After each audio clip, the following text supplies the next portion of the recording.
ఏపీలోని పలు జిల్లాల్లో పోలింగ్ నేపథ్యంలో జరిగిన హింసపై కేంద్ర ఎన్నికల సంఘం సిట్ నియామకానికి ఆదేశాలు జారీ చేసిన సంగతి మనకు తెలిసిందే.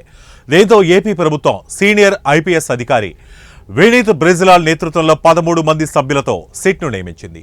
పల్నాడు, తిరుపతి, అనంతపురం జిల్లాలో పోలింగ్ రోజున ఆ తర్వాత జరిగిన హింసాత్మక ఘటనలపై సిట్ దర్యాప్తు జరిపింది. ఈ మేరకు 150 పేజీలతో ప్రాథమిక నివేదిక రూపొందించిన సిట్ ఆ నివేదికను నేడు ఏపీ డీజీపీ హరీష్ కుమార్ గుప్తాకు సమర్పించింది. సిట్ చీఫ్ వినీత్ బ్రెజిలాల్ పేరు డీజీపీ హరీష్ కుమార్ గుప్తాను కలిసి నివేదికను అందించారు. పోలింగ్ నేపథ్యంలో ఇటు పల్నాడు, అనంతపురం, తిరుపతి జిల్లాల్లో 33 ఘటనలు జరిగినట్లు సిట్ గుర్తించింది.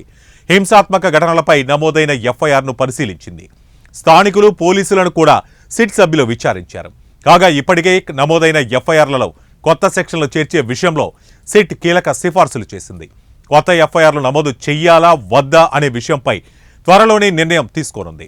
హింసాత్మక ఘటనలు జరుగుతాయని తెలిసి కూడా కొందరు నిర్లక్ష్యం చేశారని, హింసాత్మక ఘటనలు జరుగుతున్నా పోలీసులు పట్టించుకోలేదని సిట్ తన నివేదికలో పేర్కొన్నట్లు తెలుస్తోంది.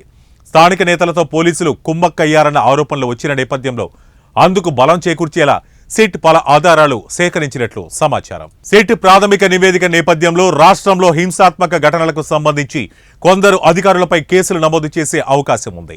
కాగా సిట్ అందించిన నివేదికను ఏపీ ప్రభుత్వం కాసేపట్లో ఏపీ ఎన్నికల ప్రధానాధికారి, కేంద్ర ఎన్నికల ప్రధాన కమిషనర్కు పంపనుంది.